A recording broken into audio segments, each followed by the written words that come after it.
Welcome back, everybody, for another monthly live stream. I'm going to turn this music down just a little bit. We're going to get rid of the headphones and get this party started. I see we have a lot of people already in the chat. So, Kyle, Eric, George, Larry, Joshua, M. Gree, comma, something, Danny, and others. Welcome, everybody. Good to see you all here. I see a bunch of our sponsors in there. What's going on, guys? We got Larry, Daniel, Crystal. Good to see you, Crystal, Larry, and Daniel. Okay, sweet. So, let's kick this off. First of all, do I sound okay? Is everything good? I'd like to do that little check before I ramble on and everything is terrible. Music too loud. Sorry about that. NAB looks fun. Maybe I should buy a camera before I go, from Larry. I don't know. We'll have to see what gets announced. Speaking of, I'm going to be grabbing a link. After this live stream, I'm heading over to Jem Schofield's channel, the C47, for another episode of Camera and Flask. And we'll be talking about NAB, our predictions, what we would, kind of two things, I think.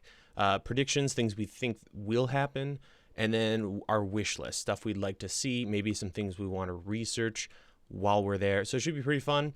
In this video here on my channel today, we're going to talk about some gear, and I'll get to that in just a second. So let me go ahead and grab that link to Jem's stream, which will be after this one. I'll hang out with you guys probably for another 40 minutes or so. Ought to be pretty great. How's everybody doing? We used to do this weekly. We switch it to monthly. I kind of miss it, but time has been kind of a struggle of late. So let me grab the video here. Go back. I'm trying dark mode for YouTube. Been kind of fun. Dropping the link in the chat. There it is. And that's the scoop of that. What's up? Good to see you, Alex, and everybody else. Wow. How's everybody doing? Good to see you all. All right. So let's jump into this video. Essentially, here's the deal. As Alex and others who do this on YouTube know, a lot of companies will reach out to you and try to send you stuff, whether that be underwater security cameras, Wi-Fi outlets, tents, as Gerald Undone found out the other week. So most of the time I just turn it all down. And every once in a while there's something that I don't necessarily want to do a whole video on, because I'm really trying to tone all that stuff down, calm it down, and get back to content that I'm really passionate about and I don't want to push off. So I used to do videos like this, you know, constantly, where I reviewed a monitor, a light, and that kind of thing. But I'm trying to kind of think a little more big picture with that stuff. But a couple slipped through the cracks that I let, you know, and they're pretty interesting. So I told the companies, after I told them many times that I wasn't going to review it, they're like, hey, can we still send you one? And like, you know what, I'll put it in a live stream and we'll check it out, because they're pretty interesting. So the first thing I want to talk about, and by the way, all this is in the description below, is a monitor from Feelworld. Now, you guys probably have seen videos on this channel. I've talked about Feelworld monitors before. It's a Chinese company, and they make great stuff on a budget. Another company that's similar is like Andy Cine. But what's interesting about this monitor, and I apologize for the black background, I just realized that was a terrible idea, is the brightness on this. So this is a 2200 nit brightness monitor. I actually still have the plastic on, so I was thinking about you guys, making sure we get that. Let me get the reflection just right. Something like that. Love it. Get rid of that. So this guy is insanely bright. We're going to go ahead and turn it on. Let me turn it on. I'm using on a GH5 right now. So the camera's on, and now we'll power up the monitor. Try to hold it near my face so you can see absolutely how crazily bright this thing is. That's bright. That is really, really bright. So if you're looking for an outdoor 7-inch monitor, is the size of this one. They also have an ultra bright that is 5 inches. But I don't know if that's going to translate on camera. Do you see the difference between my GH5 screen and this one? If I can hold this thing straight. Pretty big difference. And this isn't even turned up all the way. I turned it up once all the way, and you almost couldn't really look at it when it came to the highlights. So a very, very bright monitor. It's going to work great for anytime you need a monitor. The latency is not good, but I'm just finding with these modern cameras, they're all bad, and I think it's the cameras. Some are better than others. Some monitors do a little better than others, but it just seems to be a thing. Or all these monitors are using the same processor. I don't know. But this one comes in a couple different models. I'll have the link in the description, but there's a HDMI in and out version. This one has HDMI and SDI, so you can, have a lot of flexibility with your signals there. And it has a lot of features. So there's your false color. It's got all that kind of stuff, peaking, zebras, anamorphic mode, zoom modes. You can program it to a couple different buttons, all that kind of stuff. So not anything revolutionary, but the brightness is new. So I would keep an eye on these companies. I think over time we're going to see them start to get really, really good. So I would not be surprised at all if, let's say, 5 years from now, companies like these are making affordable, Adamus Shinobi style monitors or small HD. So they're going to catch up someday. So it's pretty interesting stuff. And I like keeping an eye on kind of this lower budget end stuff. So it's not, anything revolutionary, but something to keep an eye on. And pricing, I want to say it's between $200 and $300, depending on if you go with SDI or not. Very, very sharp. It's a 1080p display, and it does accept 4K signals. So your camera isn't having to work extra hard to downscale that. So this would be wonderful as a studio YouTube style, monitor. So that's our first thing. Our next thing is a light, because I'm a huge sucker for lights. Alex, I know you're in here. You may have heard of this one. We're actually going to talk about a couple different lights. If I can turn this monitor off, because I'm pretty sure the blue's going to show up. So light number one is from the company Menik. Now, you may recall I did a review of 2 Menik LED mats not too long ago, and that is also in the description if you want to check out those, because they're great lights. They're pretty much my favorite recommendation for that. Under $500, under $300. Wonderful. Bicolor, super bright. Love it. So I'm going to grab this light. One moment, please. And it's tiny, and it's also very similar to those 2 lights we talked about just the other month. I forgot the controller. I'm going to set this on my desk. So this is also an LED mat, but it's round. So right now I have it fully built up with the accessories that it comes with. It's around $300. It is 66 watts. That's the consumption. So the output is significantly more if we're talking about equivalents. And so here it is fully built. I don't know if you can see that, but we have a grid or a honeycomb kind of Velcro-y setup with a diffuser. And then, wow, things are looking really dark on this monitor. And then the actual mat and an X bracket to mount it. So I'm going to fire it up here. Here's the controller, exact same controller as the previous Menik lights. So we'll fire this up. I'll point it at the background here. It beeps, takes a second, and there it is on. So point it at myself. That's a daylight, 5600 Kelvin. Let me actually turn the dimness down here. It does have a dimmer. It dims in 10% increments. I would like it to be a little, not as bright at the lowest level. So there's 10%. For camera settings, I'm at f2.8 and ISO 100. So for this live stream, we're getting a little weird with our ISO. So we have 5600 Kelvin. I can go up all the way to 6500 Kelvin. The lighting I'm using in this space is tungsten. So right now things should look pretty blue on this light. And we can go all the way down. Let's go ahead and match, shall we? We'll go to 32. There's 32. Looks really nice, actually. Really high CRI on this light. Again, you can check out the information and specifics there, but I believe it's like 95, 96 plus, maybe even 98. And it also depends on the color temperature. Usually the warmer you go, the better it gets. So we'll go all the way down to the lowest point, which is 2750. So a great range for a bicolor light, especially an affordable one from, a brand like Menik. So 2700 all the way up to 6500. That's pretty great. And then the brightness is just insane. And remember, this is going through a diffuser. So what I'm going to do now is turn that brightness all the way down. We'll set it to 5600 Kelvin, because why not? And I'll take off this little softbox diffuser dealio. Let me just make sure everything's all good to go here in the comments. Awesome. All right, here we go. So all you have to do to take this off, it's Velcro. So you just pull it off. You just pull it off. Of course, it's being more difficult for me. There we go. And there, ladies and gentlemen, is the light itself. So there's the diffuser. This actually folds up. I'll just kind of chuck it back there, just like that. And this is it. It is minuscule, this thing. So you can see, maybe you can't see, it's thinner than my phone, and it's super lightweight. This bracket is pretty well made and kind of heavy duty, but I'll turn it back on here. Oops. I turned it off. Let me turn it back on. There we go. Let it turn on here. If I turn the brightness up, I didn't have the brightness up. There it is. All right. So let me go to a middle range. Let's do 5,000 Kelvin. So there you can see all the diodes.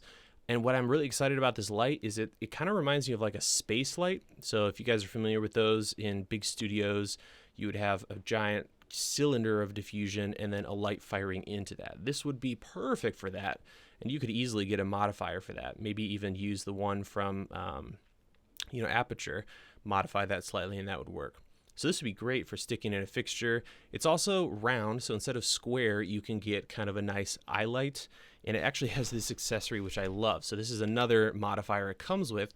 It's a little pop-up diffuser, so it's not very thick, as you can see there. Maybe 1.5 inches thick or so.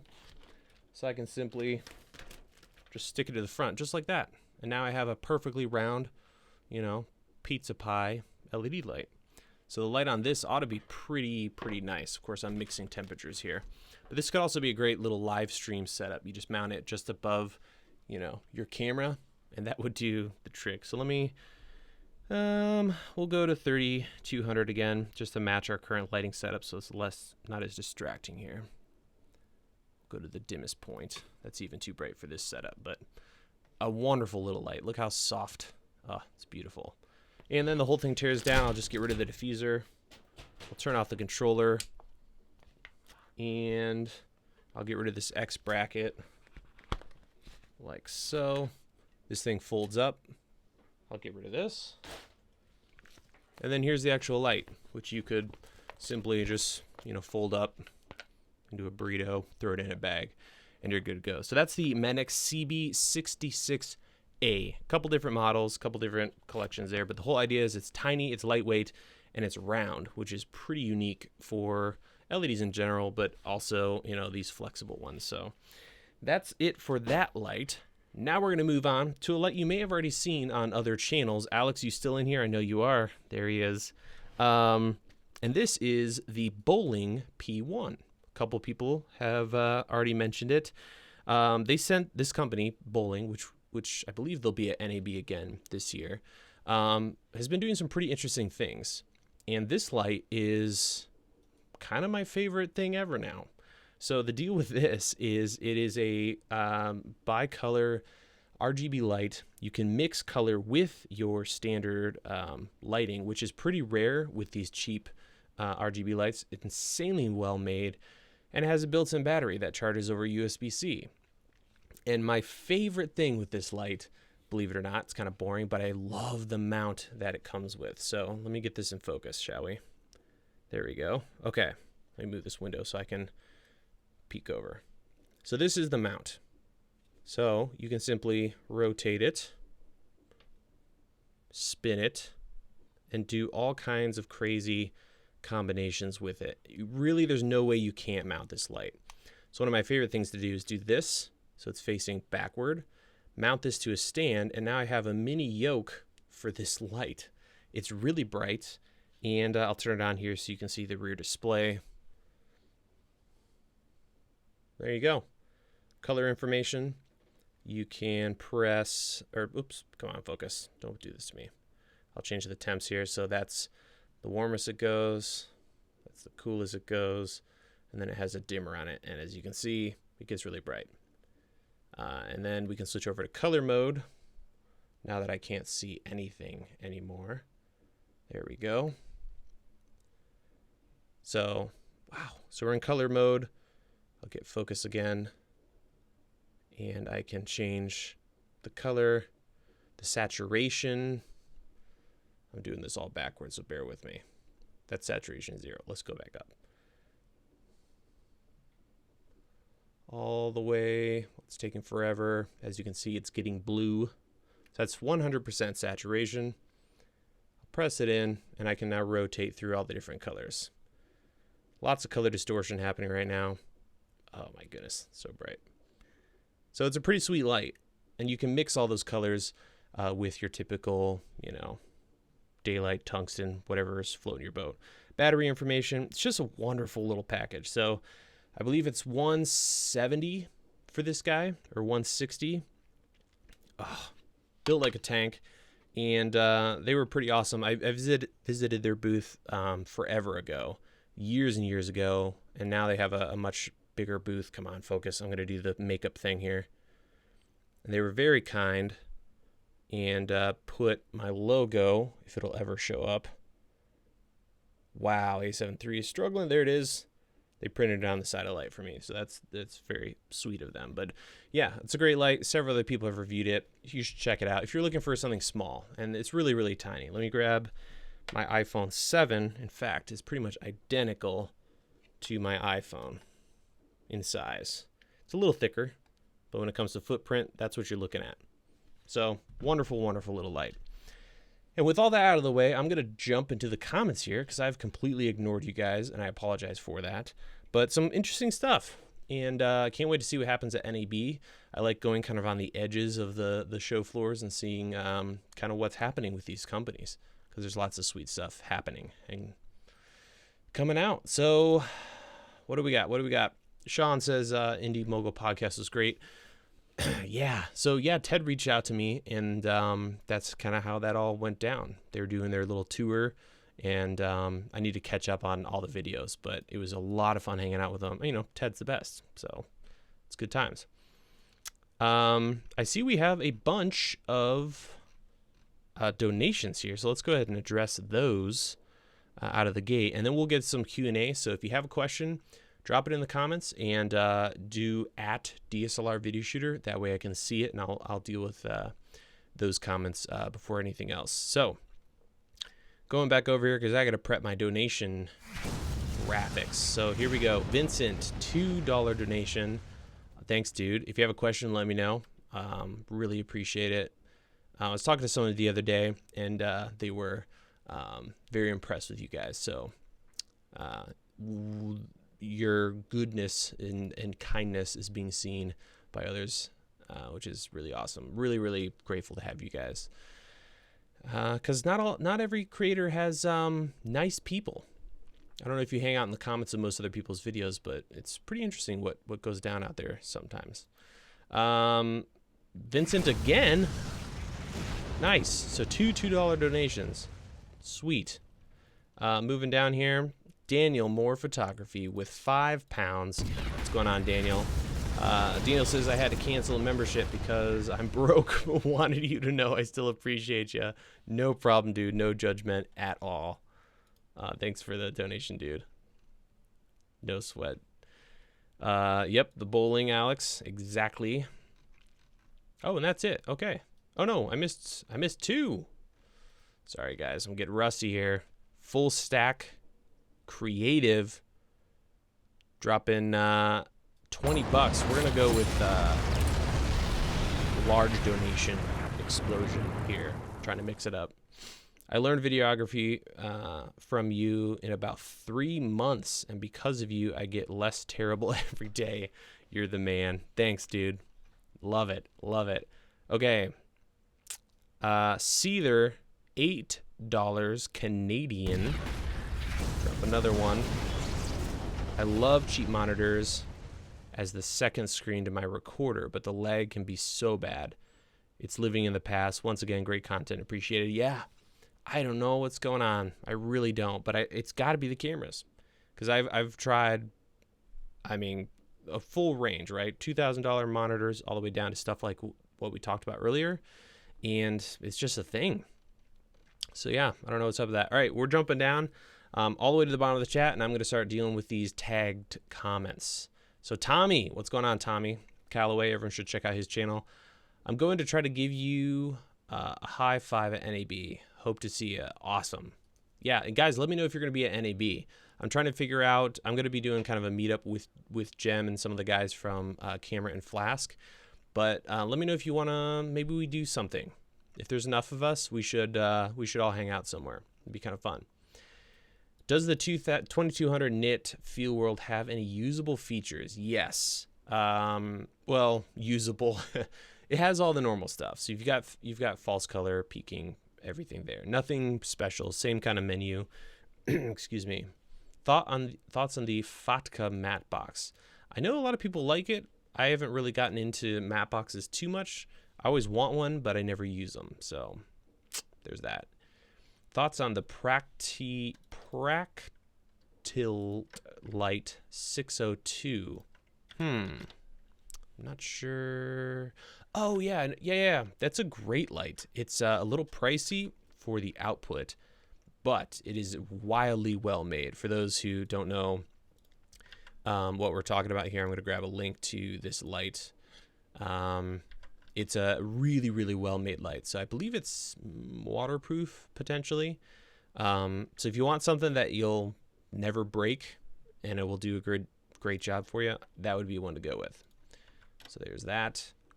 I haven't used it personally though, but I know a lot of people that love it. What are your thoughts on the C200? I mean, it's killing it, clearly. Raw in a package that's affordable for a cinema camera. So yeah, I think if I was still doing documentary corporate work, it would be the C200 or an FS5. That's probably what I would be rolling with. Caleb, this is from Mubin.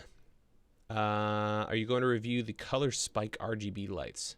They're pretty cool. You should check them out. I'd love to see your review on those. You know what? That sounds familiar, but I don't know what that is. Color Spike RGB.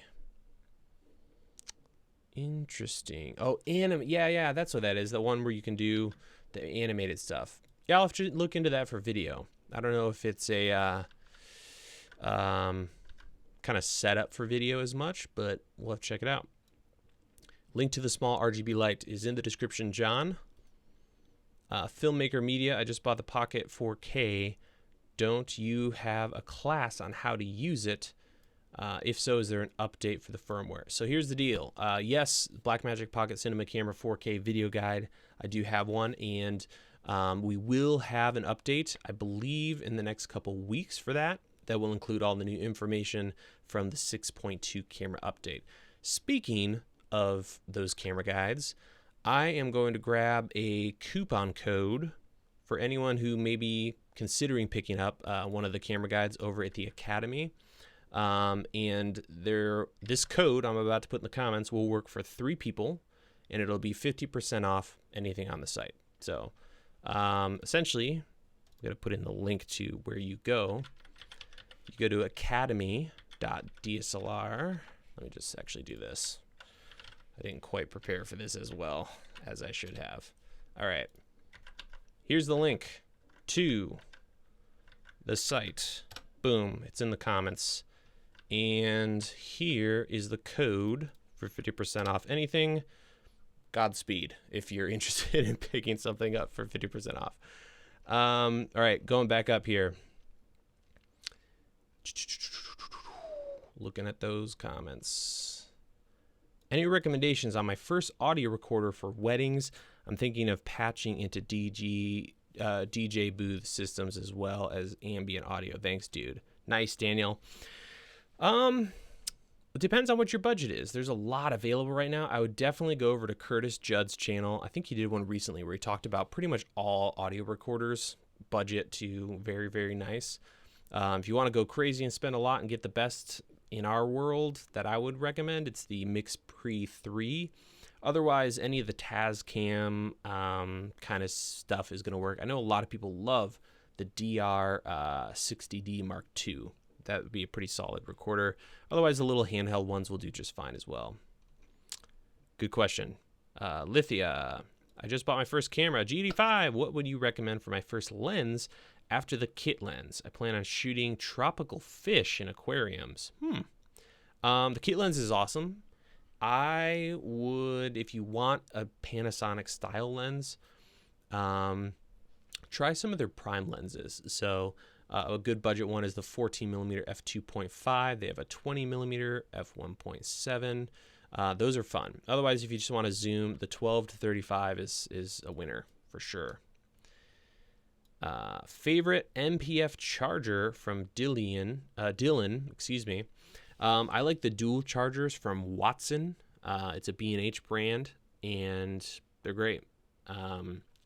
That's more for like an in-studio situation. Otherwise, really just about anything would work. So yeah, but I like the dual chargers from them. Sorry for spamming you. No problem, dude. Apparently I missed some. Oh, we got it. Okay, good. Does the Feelworld monitor convert HDMI to SDI or SDI to HDMI? From Quinton. I don't believe so. I haven't tested that, so I can't fully say. I can't check right now because I don't have an SDI setup right here. I believe all it does is loop HDMI to HDMI and SDI to SDI. I could be wrong though. If it does, it's only going to be 3G, so HD, I believe. So yeah. Just watch your $500 light kit, but it was from a year or two maybe. Do you like to update anything? Thanks for your recommendation from Oryx. I really need to do an update to those LED light kits because a lot has changed. So we'll try to do that here before too long. In short, honestly, the Menik lights. Not, this round one's awesome, but check out the square ones I did a review on. I actually have the link in the description for that already, and that's awesome. Love it, love it, love it. At NAB, is there a meetup? Is the meetup at the Orange Beer Lot Garden? Yes, that's where we're going to hang out. I believe on Tuesday. We'll talk about that over in the next stream after this one. More details there, but that's the plan. Tuesday with a $20 cup of not awesome beer. Okay, so Kelb89 has 2 of those lights. Looking for a third for interviews. What do you recommend? Looking for a third light for interviews. Let me know what you're looking for. You're looking for something smaller, larger, different form factor. Let me know. Thank you, League of Chill Out. It's a great name. What are your thoughts on the new RGB light hype in general? What are they missing? This is from Martin. Yeah, that's a great question, in fact. I think the number one thing we're missing with RGB lights is how it's implemented.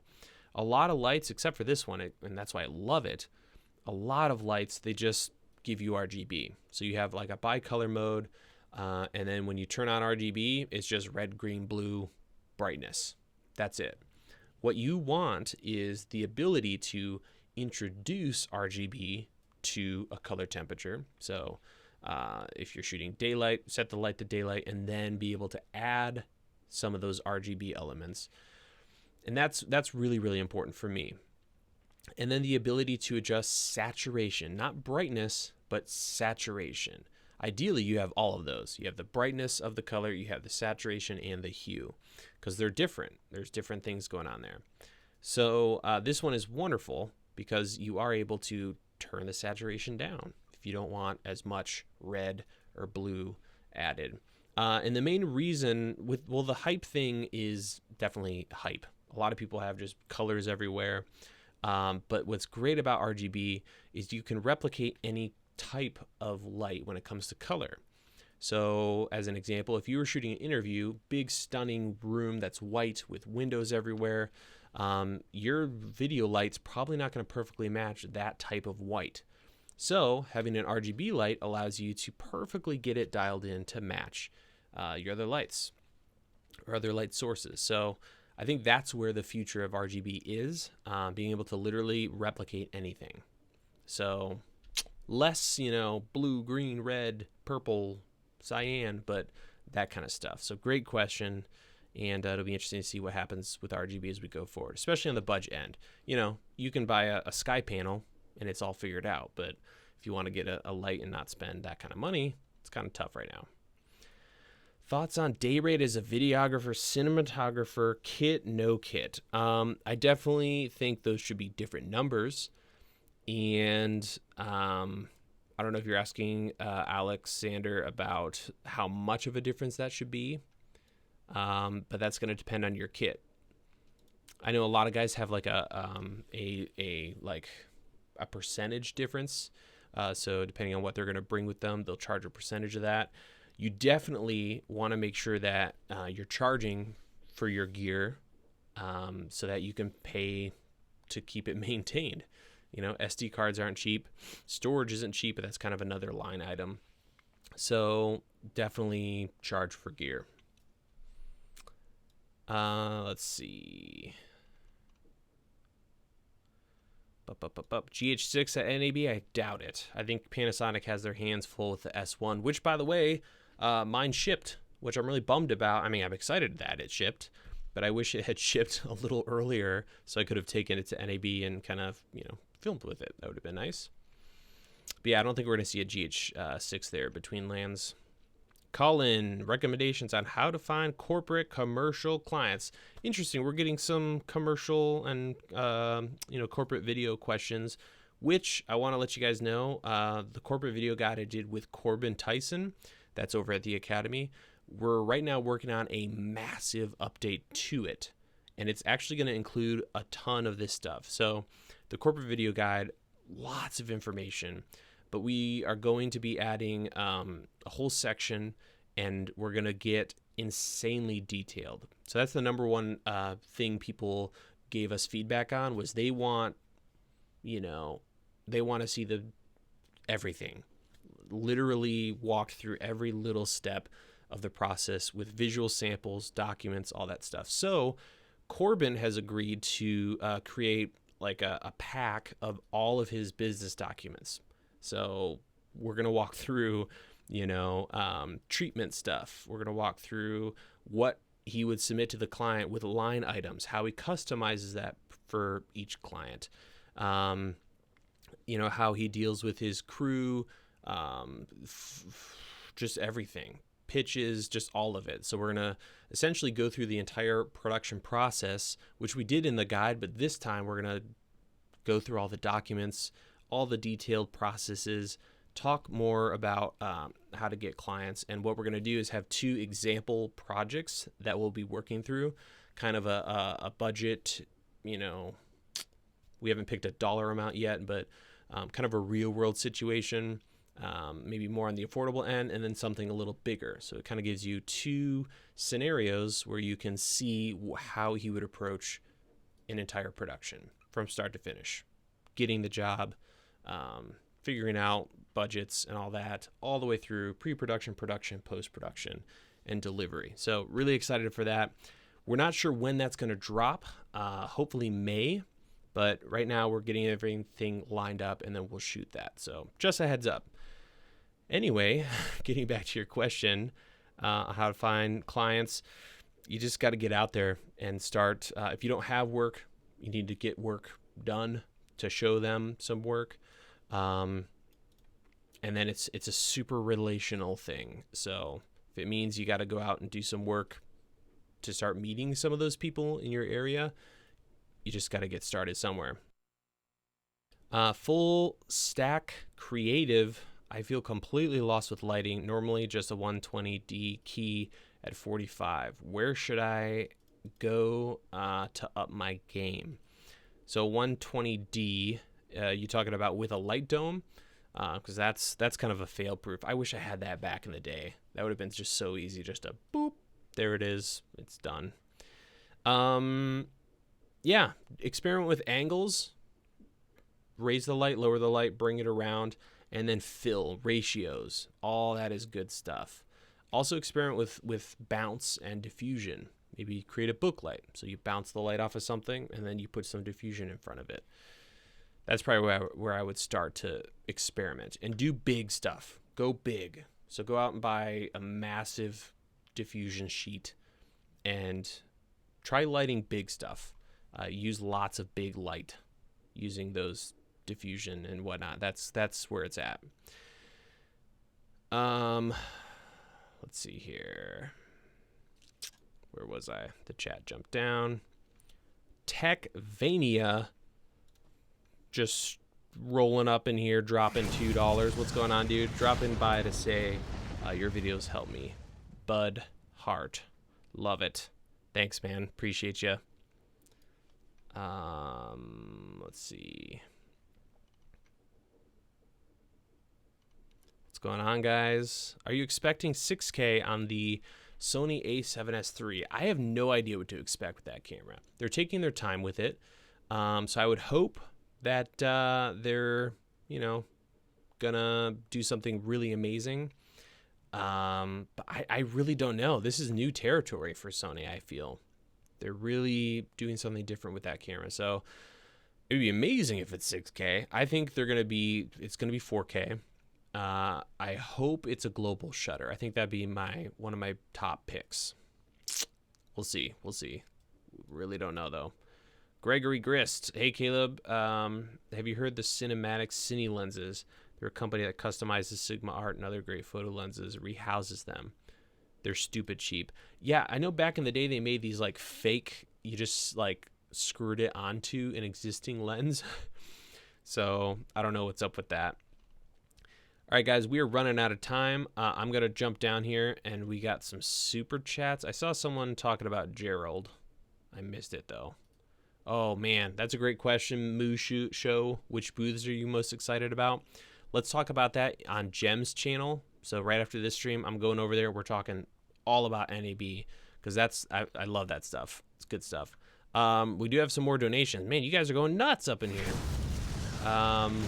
Thank you so much, Giuseppe. Dadgum, you guys are going crazy. We got Vincent. I'm going epic with Vincent. $25, $24.99 to be exact. Figure this is the amount of money you save. Nice. Okay. Thank you. And we also have, I need to get faster with that. That dead time is terrible. Bushido Photo LLC, $10. Anamorphic 1.3350, worth it for anamorphic filming in the X-T30. My apologies for my feedback from years ago. You're the man. Nice, dude. Thank you. And yes, I have used that with the Fuji and it works great. So that anamorphic 50 1.33, you can actually put it on the 18 to 55, and at 50 to 55 millimeters, you've got a really solid little anamorphic setup. So I would definitely check that out.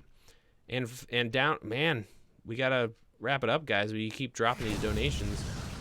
Kelby89, $2 Canadian C-stand recommendation. My current favorite is the Impact stands. I talked about them in that thing I did with Ted over at Indie Mogul.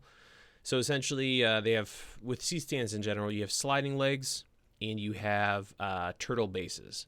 My favorite is turtle bases. So essentially, the legs swing out. You just pull up this collar and they compactly close up. You don't have to like wrestle the legs down. But the sliding legs, you have a leg that you can loosen and slide it up and down. So you can put a stand on stairs. So two different styles. That's my favorite though. So for heavy duty stands, I love turtle base C stands. I also love the rolling stands. Again, Impact at B&H. I'll actually be talking about some of this stuff up here in the near future, but they're great. Otherwise, if you just want a really strong stand, also Impact makes these air cushion stands for about $50, and they go up to like 10 feet or 13 feet or something. And those are perfect for like a 120D with a light dome. So good stuff. Love it. All right. So, Gerald's in the house. What's going on, brother? Good stuff. Good stuff. Dude, at least I just saw you. So that's unfortunate that we're about to bounce. But I'll see you in a couple days, right, dude? Love it. Love it, love it, love it. All right, guys.